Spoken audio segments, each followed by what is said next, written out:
সালাতবিহীন মুসলিম জীবনে কখনো পরিচয় থাকে না।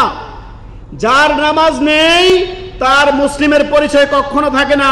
এই মর্মে আল্লাহ সুবহানাহু ওয়া তাআলা সূরা রুমের আয়াত নাম্বার 31-এ আল্লাহ তাআলা বলেন, আকিমুস সালাত, তোমরা সালাত কায়েম করো, ওয়ালা তাকুনু মিনাল মুশরিকিন, তোমরা মুশরিকদের অন্তর্ভুক্ত হয়ো না।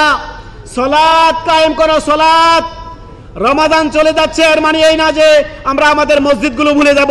রমাদান চলে যাচ্ছে, এর মানে এই না যে আমরা আমাদের সালাতকে ভুলে যাব। আমরা আমাদের জীবনে 5 ওয়াক্ত দৈনন্দিন সালাত প্রতিষ্ঠা করব। নিজেদের জীবনে দৈনন্দিন 5 ওয়াক্ত সালাতের হেফাজত করব, এ কথা যাতে আপনাদের মনে থাকে। দৈনন্দিন 5 বার মুয়াজ্জিন আপনাকে ডাকতেছে, হাইয়া আলাস সালাহ, হাইয়া আলাল ফালাহ। হে মুসলিম, আসো সালাতের দিকে, আসো মসজিদের দিকে।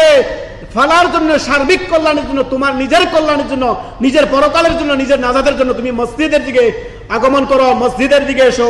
হাইয়া আলাস সালাহ, হাইয়া আলাল ফালাহ।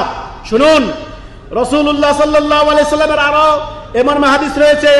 তিরমিজির মধ্যে হাদিস নাম্বার 2621 নম্বর হাদিস।